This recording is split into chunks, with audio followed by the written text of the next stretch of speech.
I got my results from some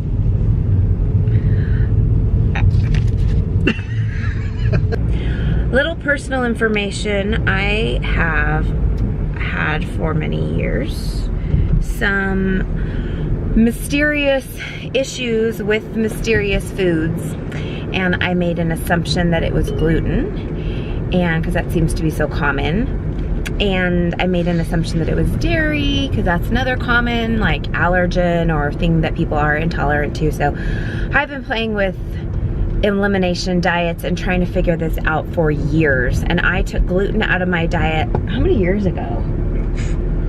Like 8 years ago, and it really helped, but it wasn't 100%. So there was still something that I was intolerant or allergic to, and I couldn't quite figure it out. And I just was kind of resigned to the fact that I was just kind of always gonna feel like crap.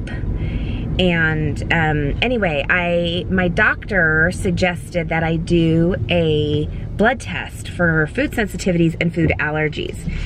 So I was happy to do that, and my insurance even paid for it because I've had so many issues with food. So what they do is they take blood and they test your blood in a lab against a bunch of different foods. What they're looking for is the reaction to your antibodies. So there are 2 main antibodies that they're looking for. I believe there are 4, but 2 that they were primarily looking for, IgE and IgG4. So IgE is the antibody that is the what causes an allergic reaction. So when the IgE antibody responds to a food that, or just whatever, could be like pollen or whatever, when it responds to something in your body that it thinks is dangerous, it's an immediate reaction. So if you have a peanut allergy, it's IgE that's causing that reaction, whether it's what do you call it when you can't breathe? Anaphylactic. Yeah, so that's causing that anaphylactic reaction. It's the IgE that's starting that chain. So that's what IgE is for, and so this blood test looks for the IgE antibody in reaction to certain foods introduced, and then IgG4 is an antibody in your immune system that is more of an intolerance reaction. So it's not going to be immediate, most likely. It will have a slight delay, and the delay can be up to a couple of days.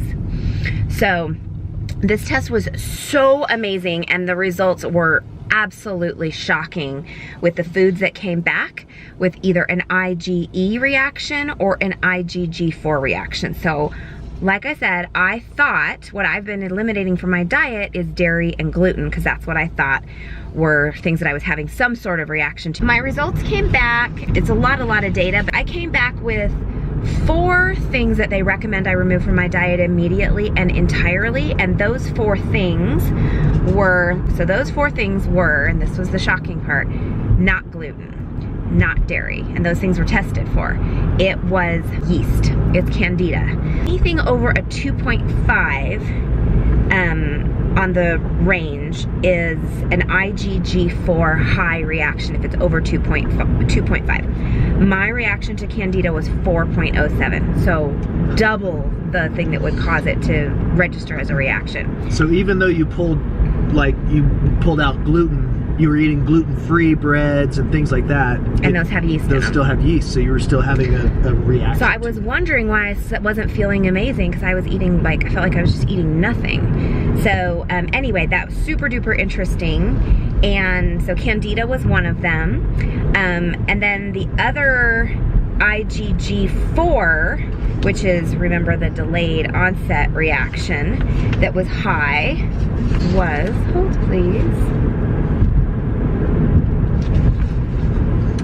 Let's all go to the lobby. Let's all go to the lobby.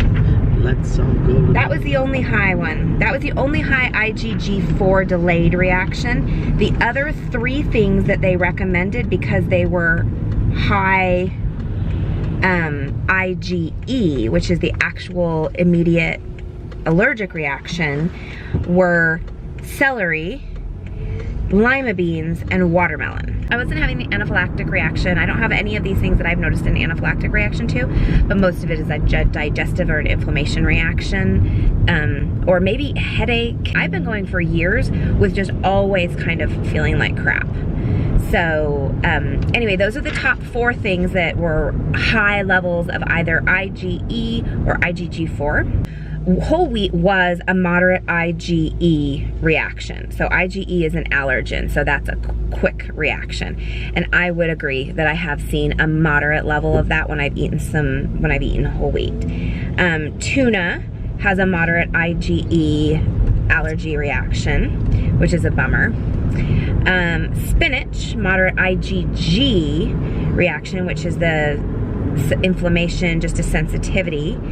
Pork is a moderate on both allergic reaction as well as the delayed reaction. Mustard, let's see, kidney beans, green peas, ginger, codfish, and cantaloupe and broccoli. So all of those were moderate allergy reactions. So you never know how that's going to affect you. It could be something with headaches or fogginess or stomach issues or a histamine reaction where you get a runny nose or an itchy nose.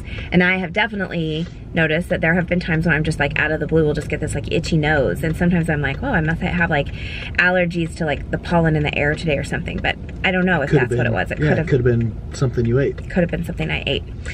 Yesterday I had a breakfast burrito, and it was the same brand that I've had before that didn't cause me any issues. And out of the blue last night, which was a couple hours delayed, I started having some of the same symptoms that I've had in the past with these foods. And I couldn't figure out what it was. I'm looking through, I've been tracking my foods, and I was looking through and couldn't find anything that was on this list.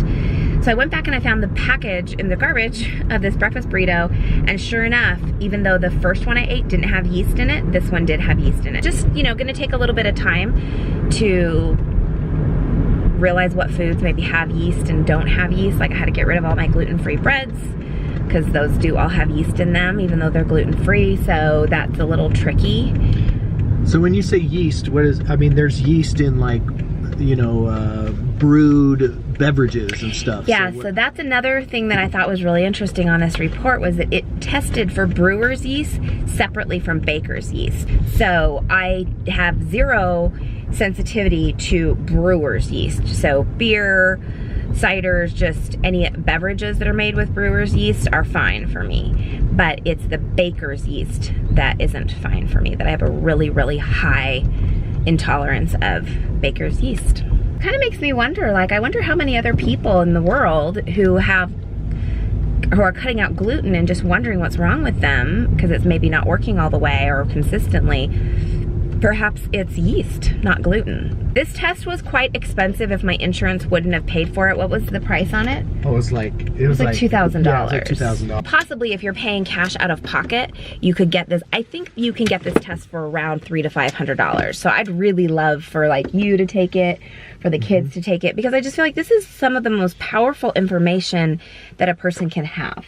Really? And at least know, you know, it's at least when you feel crappy, it's so nice to know what it is. So you're like, well, you know what? I'm gonna eat this piece of cake and I really have a high allergy to eggs and it makes me have migraines, but I really want this cake and it's worth it for the next 2 days. I'm gonna have a migraine. I mean, I don't know. Special occasion pain. It would do that, but yeah, I think this is wonderful, wonderful. I would highly recommend this test. This is from a place called Dunwoody Labs.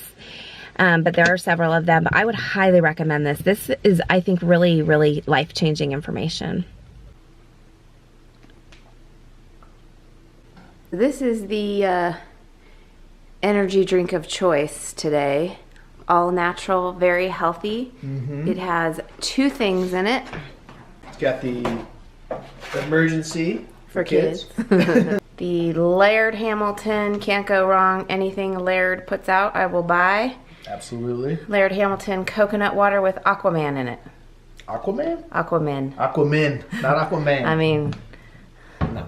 It's nice and sweet, a little sugar rush, not a lot of carbs, since we want to be burning fat on our workout today. So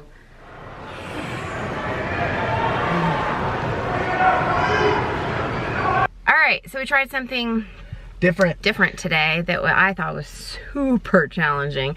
We've always done our HIIT workouts like a minute on, a minute off, or we've done a LIST workout where it's a long, low intensity, steady state. We go for like an hour at a pretty low clip. Like we'll just kind of get on the bike and I just like watch a movie for an hour. So not like super challenging, just kind of like walking the dog. So today we did a 20-minute, kind of in the middle, wouldn't you say? Honestly, I think I was like at 85% of my max. Because I did a treadmill and I jacked it up to 7 as far as the incline goes, which I'm 5'3", so there's only so much I can go with my little legs. Climbing mountains. Like a little bunny on there. Just so jacked it up to 7 and then did between like a clip of like 3.7 to 4.0, and I held 5-pound hand weights. So I was seriously jacked up, pretty well maxed out for 20 straight minutes. Like my heart rate got up to like 165, and sometimes I can get it up to 190. I don't even know if that's healthy to get it up that high, but I'm just saying, like I was probably, as far as like my maximum heart rate, I was seriously probably like 85%. I had planned to do the same thing on the treadmill, but all of them were taken. So I jumped on a bike, stationary bike, cranked it up, the resistance, and kept my RPMs up around 100, which is about 17.5 miles an hour. Yeah, that's pretty fast. According to the machine. And I tried to maintain that for the whole 20 minutes. Yeah, again, that heart rate thing, I was up around 165 pretty much the entire time. Yeah. So to have that heart rate and that burn basically for that level of time, at that level for that amount of time, probably did some good. Yeah, and we were in a fasted state, so we did do a little drink. Just you saw our a little energy booster drink, but for the most part we were doing that in fasted state, which means hopefully, if all is going according to science, that should have been burning fat because there wasn't any carbs to burn. Our glycogen stores were depleted. I think that's and I got plenty of fat to burn. Me too. It was a lot. It was challenging. I thought that was cool. So that was fun. Try something different. It's always nice to try stuff. Just mix it up.